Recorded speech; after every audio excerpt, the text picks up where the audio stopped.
It's been months since I last did a challenge like this. Maybe I should do another challenge. I don't want to do the same one, though. 6 fan arts it is. Alright, it's been 7 months since I did the 10 art style challenge, and I feel like doing another challenge. A different one, of course. Welcome to me doing the 6 fan arts challenge. I think this challenge is kind of dead now. Hold on, I'm gonna look it up on YouTube and see what the most recent video is.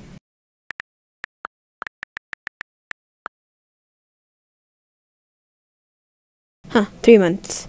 Okay, so it's not that dead. It's still pretty dead though. Whatever, I'm still doing it because I want to. So I know normally people put up a post that says, hey, you guys get to pick the characters for me, but I don't have anywhere to put up an announcement like that, and I don't want to draw characters that I don't like, so I'm picking for myself. So I spent a solid 10 minutes choosing characters, and here's the list I've come up with. So we've got Inuzuka Kiba from Naruto. He's an underrated character. Hizarduk's Casperin from Tales of Arcadia. I recommend that series. It's really good. The first series of the franchise is Troll Hunters. It's on Netflix. Go watch it. Alchem, my friend Neon's OC. Yes, Neon again. Peter Parker, specifically from Spectacular Spider-Man. Also go watch his show. It's on Netflix, and the writing is fantastic. Tia from Diamond Jack. And also go watch his animation. Link in description. And Miko from Glitch Text. Again, please watch this show. Now that I've advertised 4 different franchises, let us start the drawing. So it has been 3 days since the drawing has started, and it was less enjoyable than I thought it would be. For one, I couldn't even find a decent sized template, so I had to make one myself. I had to trace one that I found online, all the ones on Google were way too small. So I started out with high energy, and it sort of just depleted by the 3rd drawing. So I began with Tia. Here are my references. I came across Diamond Jack one day in my recommendations, and I clicked it, and then stopped watching the moment I heard the music. How dare you, the music is great. Yeah, I agree with that. But the song starts out really slow, and slow music tends to bore me, so yeah, I clicked out several times. Till one day, I decided to give it a try and push through the soul verses. And when it hit the faster part of the song, it instantly became one of my favorites. I even have a cover of it on my playlist. I even have a cover of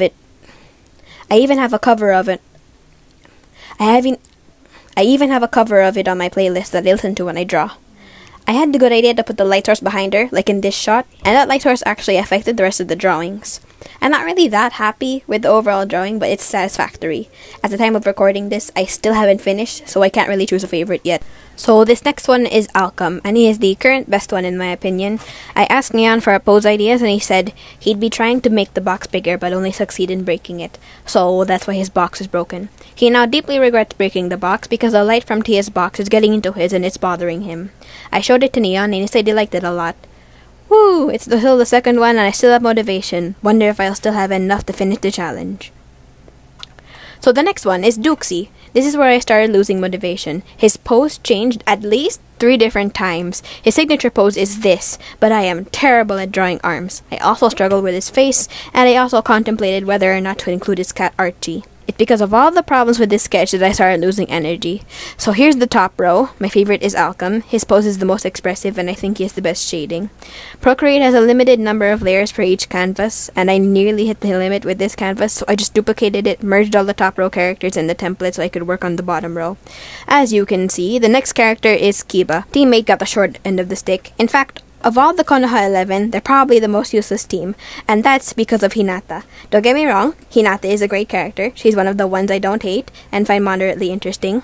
But the main purpose of her character is to be Naruto's love interest. Yes, she goes through character development, I'm aware, but since that's her main purpose, she's basically a filler character. The writers also wanted her to be a ninja too, to parallel Naruto, I think. But there was the squad of 4 rule, so they had to create Kiba, Akamaru, and Shino. They created Team 8 just for Hinata, so Kiba, Akamaru, and Shino are filler characters.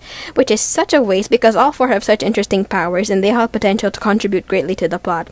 I watched this video a while back about wasted potential, and Kiba was an example. In my opinion, Kiba would have made a much better rival for Naruto.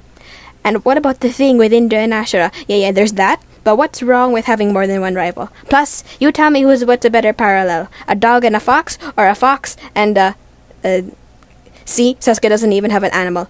Wait, does a snake count? I am rambling. Maybe I should make a video essay on that. So at this point, I've literally lost all motivation, and I just did a low-effort sketch of Miko, inked it, and then colored in all the flats in one layer with another one on top for shading.